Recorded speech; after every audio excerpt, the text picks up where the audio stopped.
Let's make it a good day. Coming up today, it's time to return to Downton. We have big news concerning another Downton Abbey movie. Then, did Pat Sajak ruin the final puzzle on Wheel? It's all in the hot dish.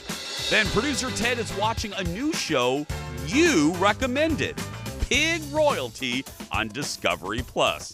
He'll give us the bacon on the drama.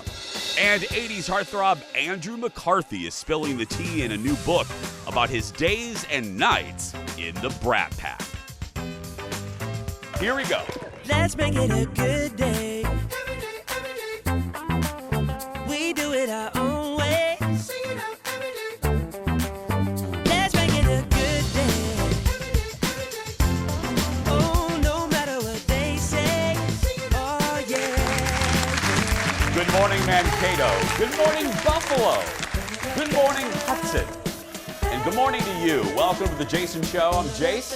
Thank you for being here. Please welcome my sidekick sister from another mister and the putt-putt champion of 2014, Kendall Mark, everybody. It's a good year in putt-putt. It was a good year in putt-putt history. It was a good year for me. That's right. Yeah. Happy Monday. How you doing?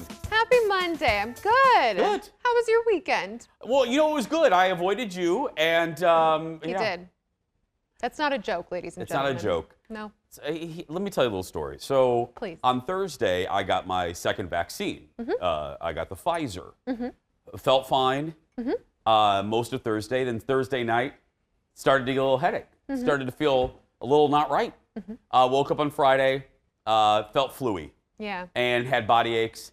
And so I'm laying around. I didn't get out of bed till like 2:30.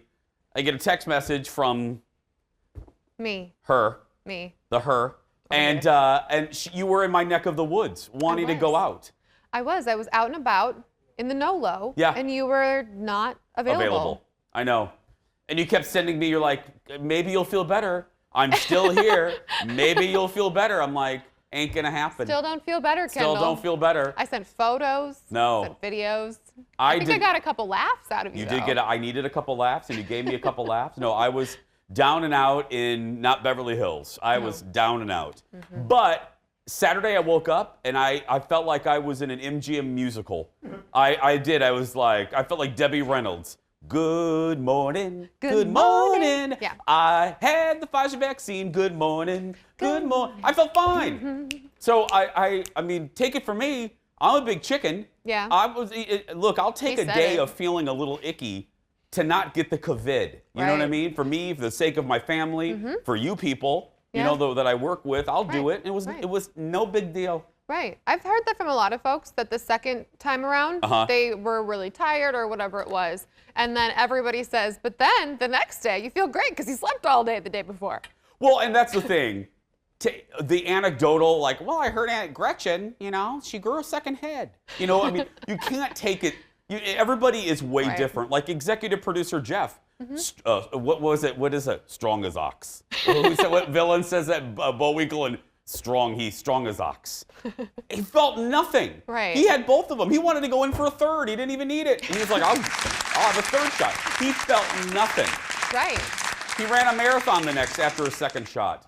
Me, I was laid out watching Knots Landing for like 18 hours. It was terrible for him It was watching Knots awful. Landing for 18 I mean, hours. watching season 12, my favorite, with my pretend girlfriend Nicolette Sheridan, it was awful.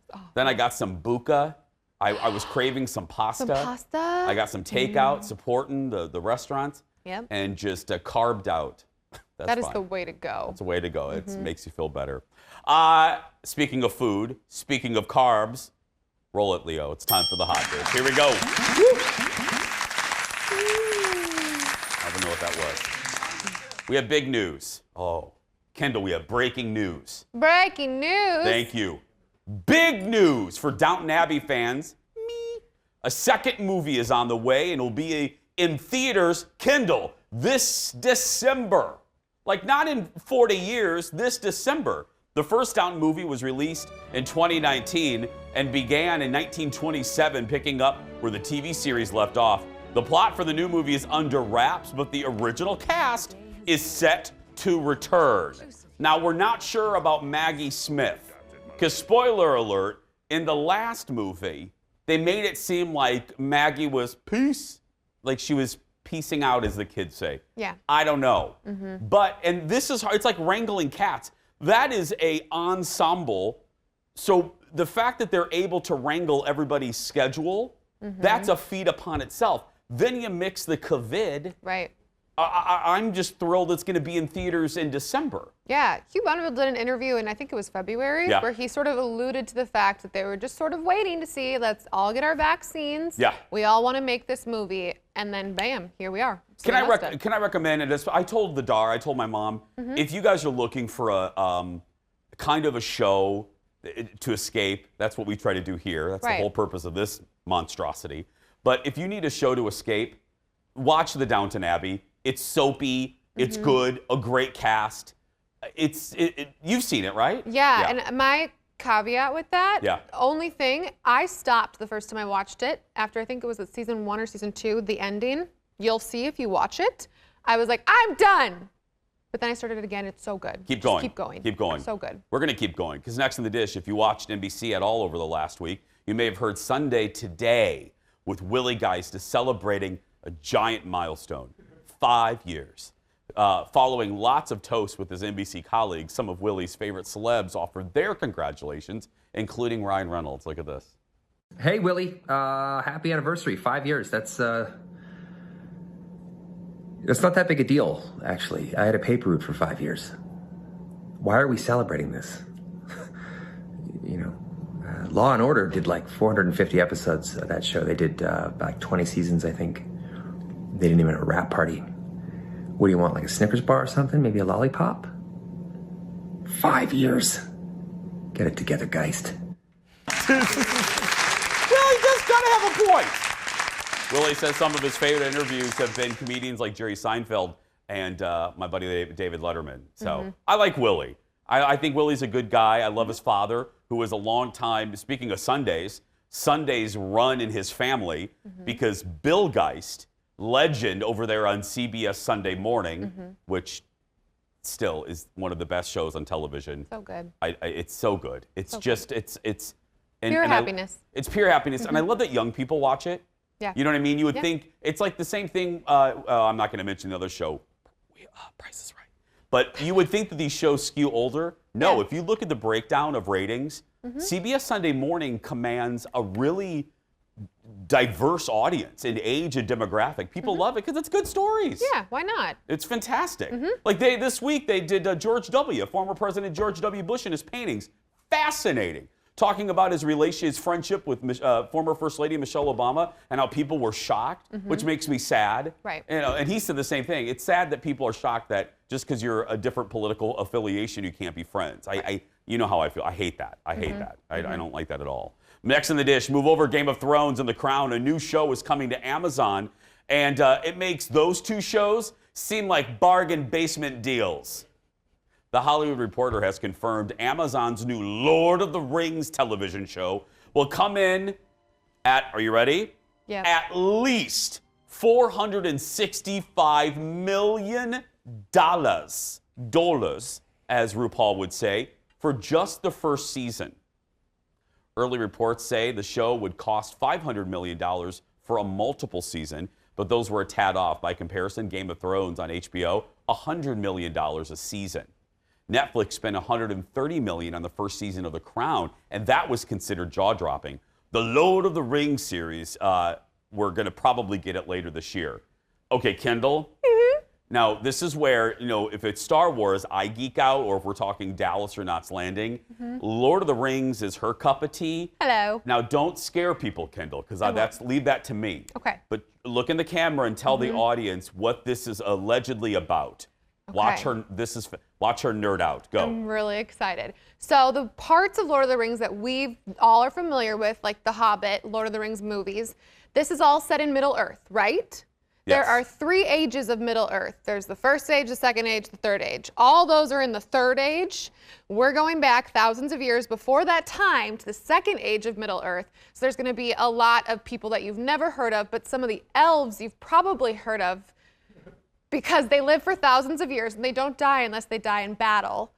And it's going to have the guy who created the ring, which is what Lord of the Rings is all about. He's like the evil guy. He brings evil to Middle Earth in the Third Age. He also brings it to evil in the Second Age.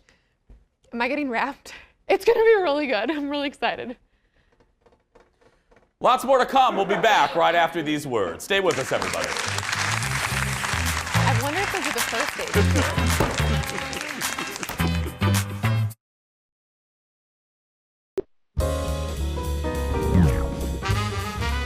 Our main story tonight concerns bankruptcy. You probably know it from being the worst possible outcome on Wheel of Fortune, aside from hugging Pat Sajak or winning a Mitsubishi Mirage. Or maybe you're familiar with it through ads for bankruptcy lawyers like this one. Once upon a time, there was a fair maiden named Mary. Mary lived a storybook life until her Prince Charming was smashed from his steed. Then her castle came under siege, and the cries of assault were vexing. Her champion had been gravely injured, and a pox had fallen upon her house. I've helped thousands of clients like Mary, and I can probably help you get a fresh start. Wow, there is a lot there. From an unmarked van fully mean-girlsing Mary's husband to him surviving what appear to be surprisingly minor injuries to that lawyer claiming he's helped thousands of clients like Mary, meaning that in the Chattanooga area there are somehow thousands of women who've watched their husband get stomped by a cargo van and then take what can only be described as a Gatling gun of mail to the face. John Oliver. Bankruptcy. It's all we do, and we do it well. I love those commercials. I can't believe that's real. That's very real. I love Last Week Tonight. It's I want to watch it. HBO Max. I watch it on Monday nights. Well, you know on Mondays we get a special serving a hot dish all the way from Hollywood. Please give it up for Michael Babcock from TMZ. Hi, Michael. Good morning. Thank you for having me. No, thank you for being here. Michael, first of all, what is behind you? What in tarnation is going on? So my cat, my cat here has he's got a cut on his ear, so this is like a sunflower cone. Can we see the feline, please? Michael! That is one of the best things that's ever been on this show, ever. Oh my goodness. Michael, what's the cat's name again? This is Blue. Hi, Blue. Like the color. He's mad at me. I embarrassed him. Oh, Michael. Oh, that just perked up our Monday. Okay. We're off to a great start. We are off to a great start. Okay, the Texas governor could be in trouble if a certain star runs against him. What's the story? So, yeah, we might have Governor Matthew McConaughey. So, Matthew McConaughey, he has flirted with this idea of running for political office in the past, and particularly running for governor of Texas, his home state. He had always said, I'll do it if the people want me to do it. Well, it seems like the people want him to do it. So there was a poll, albeit it was a small sample size. So newspaper and University of Texas called about 1,100 registered voters in Texas, slightly more Republicans than Democrats, and asked them if they would support Matthew McConaughey if he ran for governor.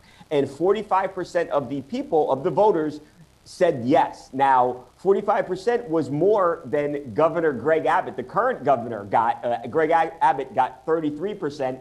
22% of people said they'd vote for somebody else. But pretty eye-opening, a guy who is currently the governor, who is pretty well liked in the state, right now at least, would lose a head-to-head matchup with Matthew McConaughey. So maybe the election's in 2022, so maybe Governor McConaughey is coming to Texas. Sorry. I'm sorry. I know it's all. Blue has regained her perch there. And, okay. Well, you know what's funny about this, Michael, is, we're the wrong people to ask about this. We had Jesse Ventura, yes. So anything is possible. I mean. Well, and me too, Governor Schwarzenegger, right? Yes. So we kind of, yep. We're in the same boat here. We've seen celebrities, wrestlers, actors. It can happen. Now, look, we don't know anything about his politics, and I think that's where things could change. Right now, this is just a popularity contest. Once he starts talking about policies, maybe he loses support, but maybe he gains support too. So It's going to be interesting to see. Like I said, he always said, if the people want me, I'll do it. I think 45% is a pretty resounding yes. People want it. That's a good number. What's Demi Lovato was in the headlines. What was happening with Demi this weekend? Man, I don't even know how to describe this story. It's confusing to me. So Demi Lovato, she goes on Instagram and she blasts this frozen yogurt place. It's called The Big Chill. She's mad at them because they were offering diet options, like diet cookies to put on your yogurt, diet yogurt. And she says that that sends the wrong message, that it's part of this diet culture and that it perpetuates eating disorders, which agreeably are very dangerous. But she says that just having these options, these healthier options, are bad for people. So what? But she's openly talked about her eating disorders that she's dealt with in the past and how it's had a big effect on her life. The frozen yogurt people have responded and said, look, we deal with people who have health conditions, who can't have a lot of sugar, and that's why we offer these other options. So kind of a stalemate there. But again, a lot of people who are normally on Demi's side, a little confused about this criticism, particularly here. Michael, you are now flanked by cats. I don't know if you know. She's jealous she doesn't have a cone. Yes. Finally, Travis Barker. What's he doing? So Travis Barker and Kourtney Kardashian are one of the newest, hottest couples in Hollywood. They've only been together since about February, but things are really heating up between them. So it was just Kourtney's 42nd birthday. He got her a really cool, unique, interesting gift. So it's this really nice, and you see it on the screen there, really nice floral arrangement. And that piece above the floral arrangement is actually like a piece of installation art. So he had this artist come in and put this whole extravagant present together. And that was Kourtney's 42nd birthday. And I guess that's, like, the question is, what do you get somebody who has all the money in the world and can buy whatever they want for themselves? Well, this was something that was pretty cool and pretty unique. And I think it shows that that's a relationship where, who knows, I think everything is possible with them in the future. Well, Michael, I don't want to leave. I can't even take myself seriously now. I don't want to end this live shot because this is the best thing in weeks, but we got to go, my friends. My cats? Yeah. Have a good Monday, Michael. Thank you for having me. Bye, buddy. Bye. Michael and Blue.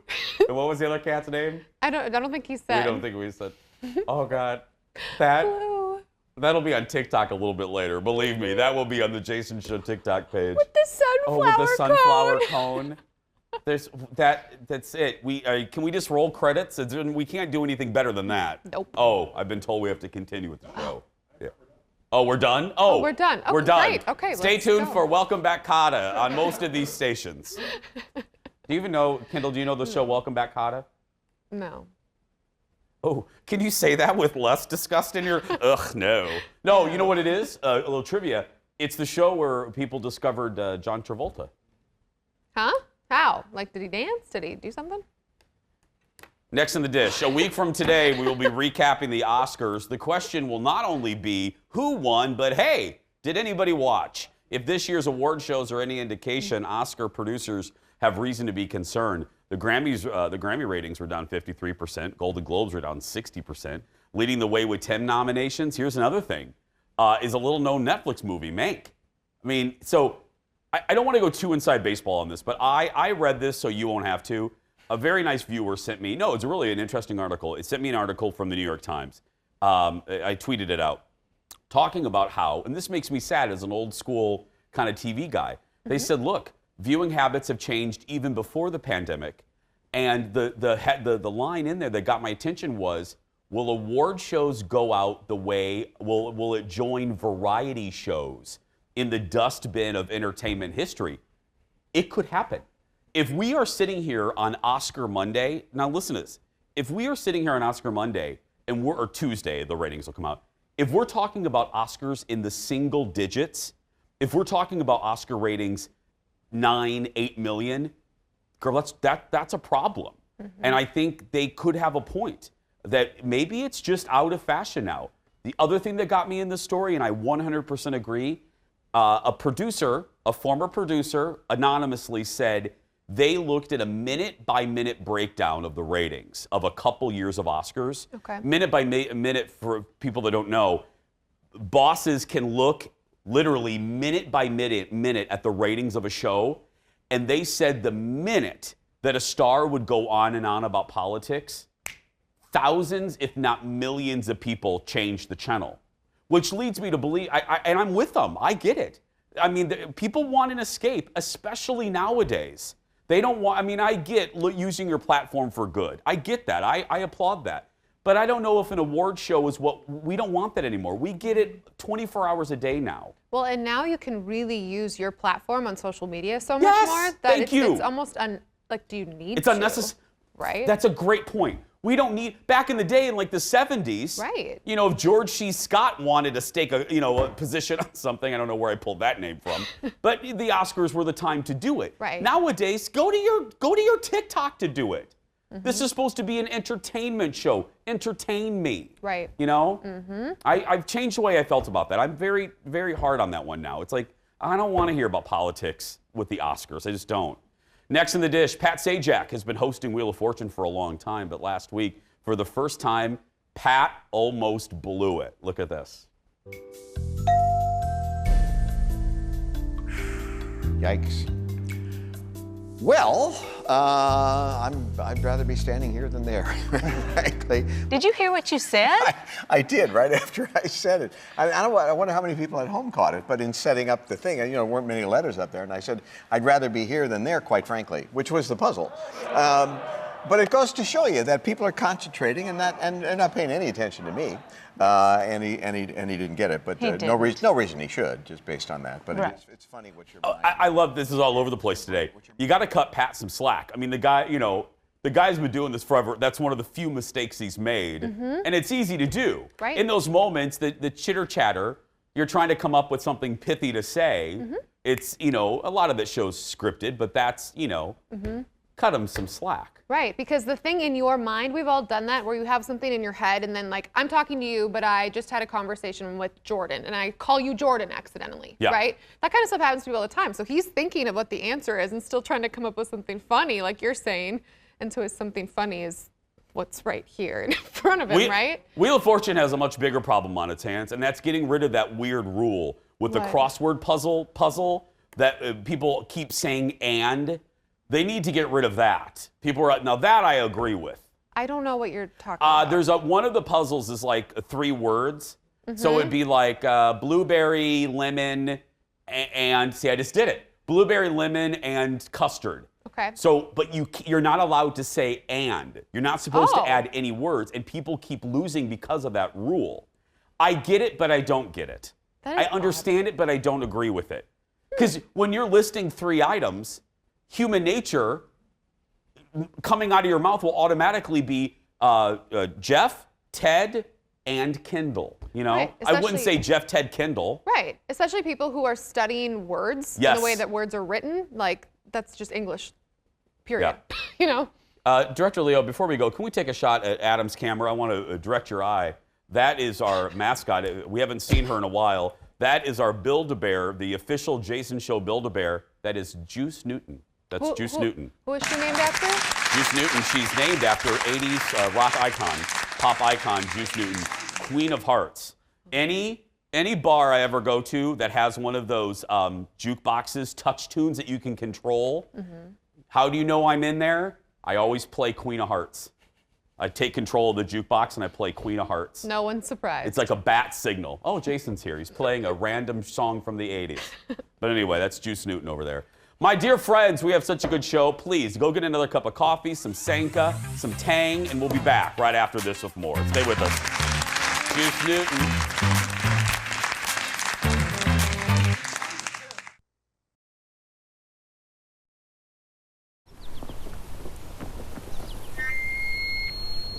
God, today we know today there will be some winners and there will be some losers. We just ask that you give each and every participant a spirit of good sportsmanship.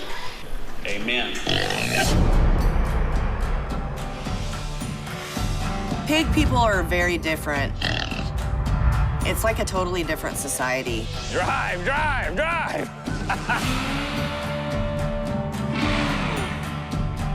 Who are you? The Nugget! What do you want to be? Famous! Thank you very much. When I grow up, I want to be a famous pig shower. That was my dream growing up in Indiana as well. I said to Dar, when I grow up, I want to be a famous pig person. We all have our own passions. Some of us knit, some of us collect things, but for a few families in Texas, it's all about pigs. And that's the focus of a new show on Discovery Plus called Pig Royalty. And that leads us to one of your favorite segments. It's time once again for 48% of America Loves Ted. Joining us now from the control room is producer Ted Johnson. Good morning, Ted. Good morning. This was recommended by several people. Yeah. We got emailed about this because people always say, hey, Ted should watch blank. You know, like we did RuPaul's Drag Race. So tell the folks, that clip illuminated it a little bit. Fill in the blanks for us. Fill in the picture. What is the show? So you kind of think of a dog show with pigs, but then mix in like a little toddlers and tiaras. Oh, so like a little pageantry. Ted, that's a great way. I'm not gonna. I watch this, so that's a perfect. It's a perfect comparison. And it is cutthroat. Yeah. Yeah. So they show pigs, and there are two different divisions. You got the showmanship, and then the breed. And the breed is kind of like, what is your perfect pig? And the showmanship is all about the pig shower. So you've got kind of the whole thing is just incredible. And there's a level, there's a degree of Hatfields and McCoys, or the Capulets and the Monte. There's a rivalry, right? Yes, the Boleros. The Bolero family is what everyone is going after, and this season focuses on the Rin family versus the Boleros. Take a look. We are Walgreens and they are Sephora. I wouldn't say we're white trash. Okay, white trash, us, the Boleros. We've had an ongoing rivalry with the Bolero girls. It was my girls against their girls. It was always neck and neck. I will say that. I remember seeing them like at a few shows, but I don't remember if they won like a lot or anything like that. One weekend, it would be the Boleros, and the next weekend, it would be us. I don't remember. Do they have buckles? Do they win? I don't know. We never really considered anyone competition. Like, yeah, they showed good, but it wasn't like, oh, this is a threat. Oh, this is someone that I need to watch out for. Have they won San Antonio? I mean, that's the highest. It's all about San Antonio. Well, and people don't realize, too, it's about the belt buckle, because that's what they win, right? A buckle. It is all about the belt buckle. I mean, these people, they have hundreds of belt buckles. And they can win a lot of money, too. Are you leaning toward, because Ted, how many episodes have you gotten through? About 4 or 5. Are you leaning toward one family? Who are you loving more? Well, so this is Nugget right here. He's part of the Bolero dynasty. I think I saw him in Michael Babcock's live shot a couple minutes ago. Yeah. And that's how they show. You know, like in the dog showing world, the shower just like stands up and it's very proper, and like the dog is very proper. But these guys are all just like hunched over and just like poking at the pig, because obviously you can't train a pig. Yeah, but that leads me to the question that I never thought I would ask you. What makes a good pig shower? Well, they want to get good eye contact with the judge. So you gotta like do this. You're hunched over. You're looking at the judge.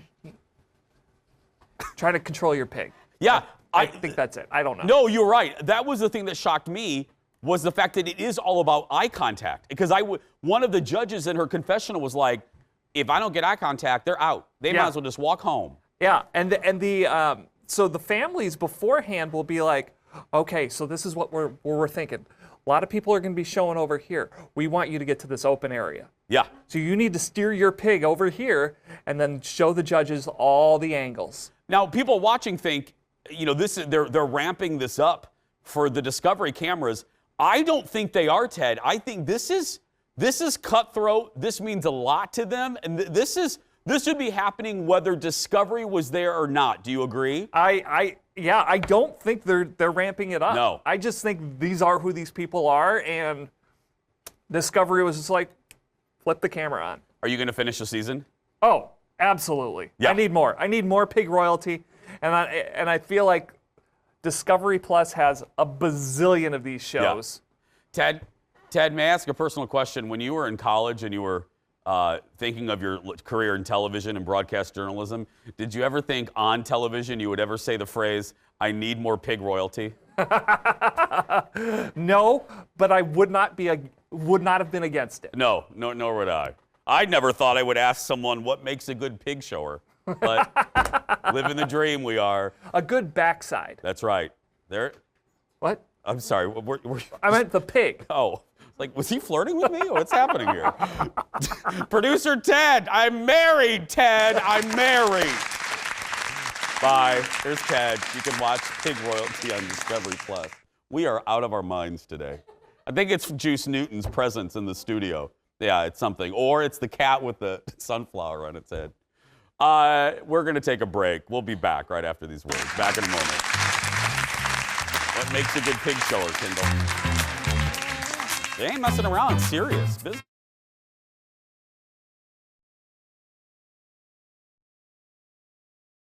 Let's make it a good day. We do it our own way. Let's make it a good day. Oh, no matter what they say. I'm so glad you're here, everybody. Welcome back to the show on this Monday. We are live. No reruns, no reruns. It is one of our favorite parts of Monday when we get to see how you guys spent your weekend. While some of you admitted to being a little too lazy to do anything, many of you are busy with birthdays, reunions, friends, and more. It's time for Show Us Your Weekend. Oh, many of you enjoyed some delicious food and treats this weekend. Brenda made pretzel salad after seeing it on our show last week. She says her daughter dropped a few hints about the salad, so she had to make it. Christy had brunch yesterday with a friend, and this was her starter, a delicious caramel roll. That's a good starter right there. Chris went to the Garrison VFW for a smelt fry. Ooh, I need to do that. And Mackenzie spent the weekend trying to perfect some scallops. I think they look great. Amy and her family enjoyed their first funnel cake of the season from their favorite food truck, Auntie M's gluten-free. Tila shared this picture of her family getting ready for some more. Claire brought some Girl Scouts to Froggy's Cotton Candy Bar. Love that. Finally, Amy and her family had a barbecue as well as COVID vaccine number 2. Congrats. They also showed their son the movie Cool Runnings for the very first time. I love that movie.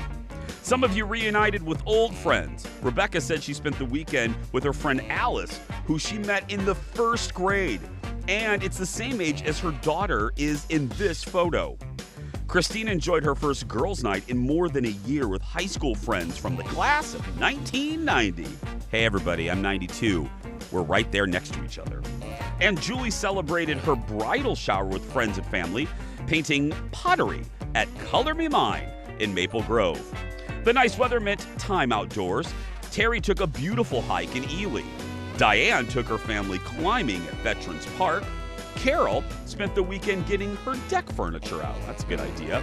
And Leanne said they laid 6 yards of mulch and made some upgrades to the walking path. She's dealing with sore muscles after all of that, I can imagine. Cammie got to have an in-person visit with her great niece and nephew who turned 2 years old back in February. Meanwhile, Deb spent some time making puppets with her sweet granddaughter. I love that. And Ashley shared this adorable picture grocery shopping with her little guy, Henry. It was a birthday weekend for so many of you. Jennifer celebrated 2 birthdays. Her daughter Lydia turned 13 on Friday, and son Isaiah turned 15 on Sunday. She made cakes for both of them, including a coronavirus cake for her son. Rachel, meanwhile, celebrated the 8th birthday of her daughter, and her 13-year-old dog helped lick the frosting off her face. Melissa's daughter celebrated her 15th birthday at home. She received a record player and vinyl records from her favorite. What a throwback. I love that. And finally, our buddy Christopher Straub shared this picture of his ducklings that just hatched. Congratulations, Christopher. And thanks to all of you. We had a record number of people yesterday, last night, sending in the pictures for Show Us Your Weekend. So I love to see it. It's fun. It is Takes cool. your mind off things, you know? Sometimes it gives me ideas too. I'm like, oh, that's a cool idea. Yeah. I'll do that next weekend. You know what? We should make puppets like that lovely lady. Yeah. Yeah. You and me making puppets. I don't know. We had to get my buddy Alexis in here. She's crafty. I don't know how to make puppets. We need help. Lex, help us make puppets. Thanks, everybody. Don't forget you can follow us on social media to post that stuff. We do them on Sundays. Just search for Jason Show on Facebook. We're going to take a break. We'll be back right after these words. Lex, we need help making puppets.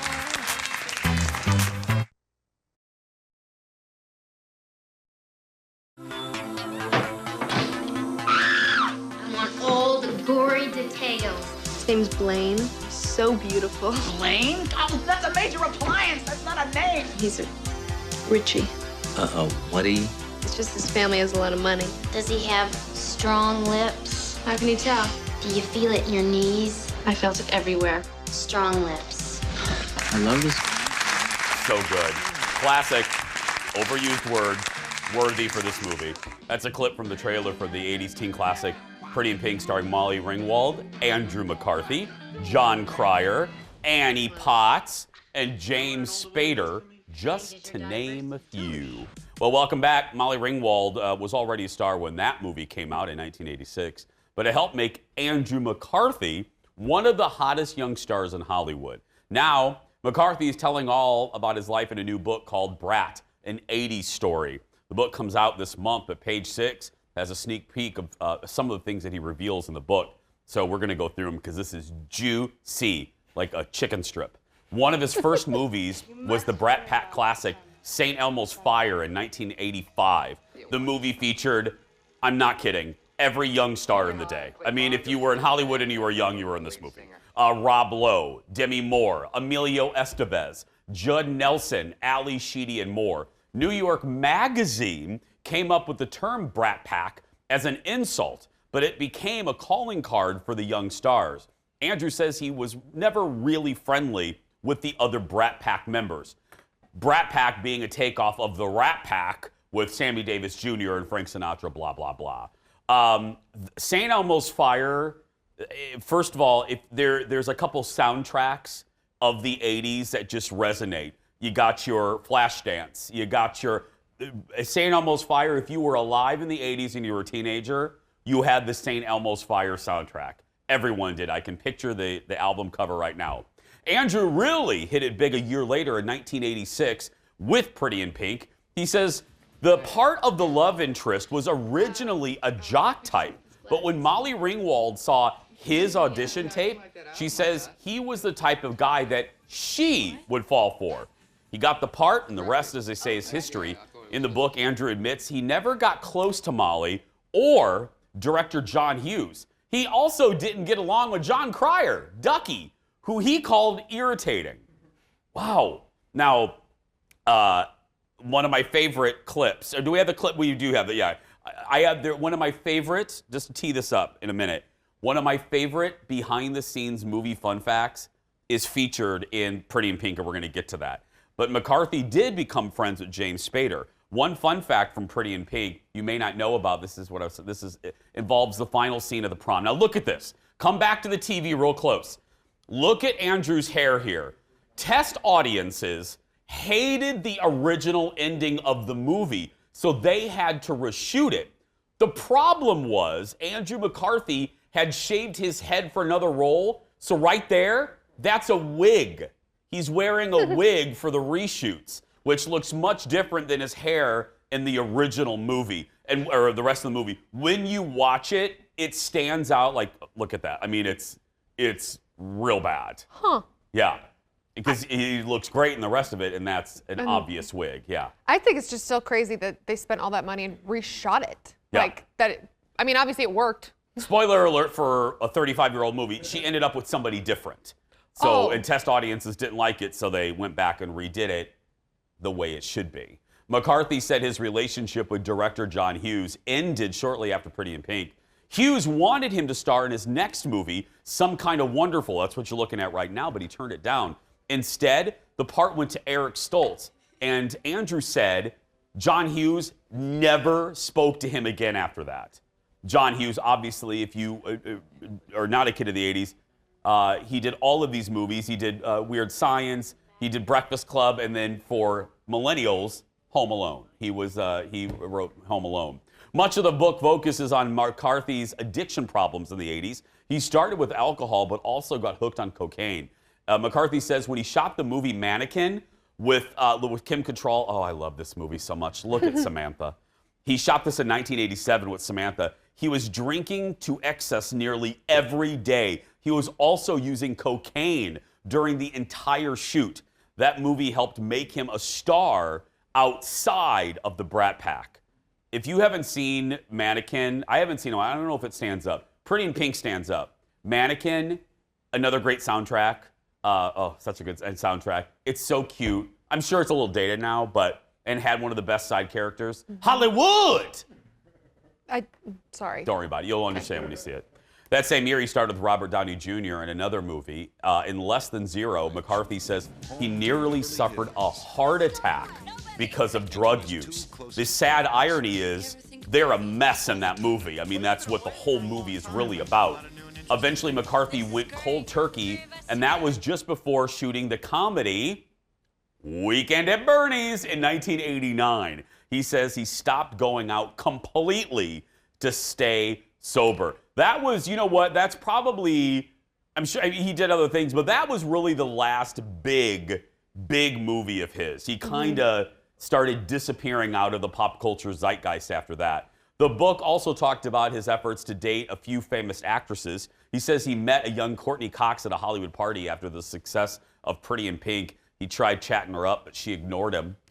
And he went on a date with Elizabeth Shue shortly after they made a Burger King commercial. Look at this, everybody.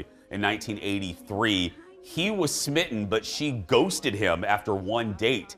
He was like, yeah, she ghosted me, and then I went to go see The Karate Kid, and there she was.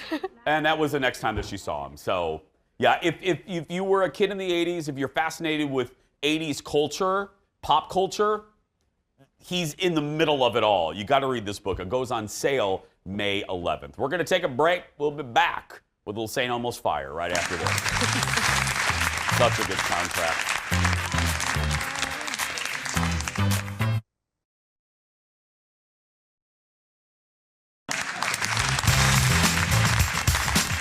Welcome back, everybody. Don't forget to sign up and be part of the Jason Show virtual audience. Just go to our Facebook page, search for Jason Show TV. You'll see the link right at the top. Sign up for a certain day, and you'll be part of the show. Okay, Kindle, you ready? In my hand, I have the bubblegum goodbye. Today's question, if you had a time machine, what time period would you travel to? That question will be answered when we return.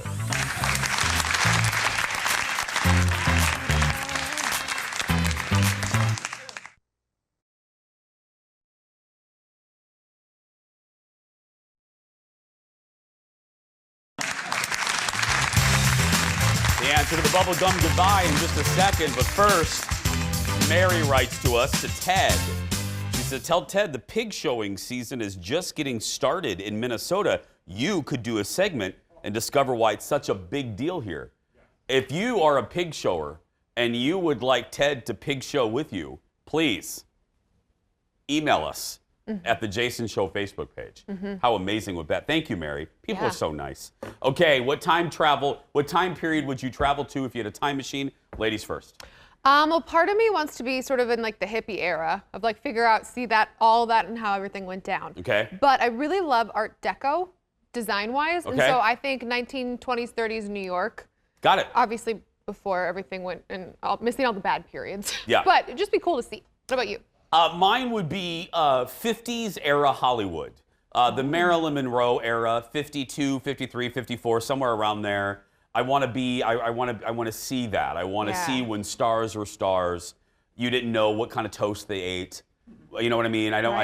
They were kind of larger than life, and it was just magical. You know, and everyone dressed up. I don't care where you went. If you went to the drugstore, you dressed up. That's so true. I would love to be there for just a little bit. You know, so the 50s, always. That is a really good one. Can I change my answer? Nope, you cannot. I'm sorry. It's the rules, and that's just the way that it is. Sorry. Very, very sorry about that. I don't like this game. Well, you know what? Again, name on the floor. You're going to get an email. That's all. Please, I get an email if I say penguin. Are you kidding me? It doesn't matter. Thank you. Name on the floor right there, Leo. That's right. There it is. Hey, the show may be over on television, but it never stops on social media. Make sure you follow us on Twitter, Instagram, and Facebook, and of course, TikTok. Search for Jason Show TV, and of course, our personal accounts too, Kendall Mark and Jason Matheson. Tomorrow, I'm testing out a new gadget that my mother gave me. A pasta maker in the microwave. Is it better than Jeff's pasta? You're gonna find out tomorrow. It's Dar versus Jeff tomorrow. Right now, though, go out there and be yourself because nobody can tell you you're doing it wrong. Thanks for watching, everybody.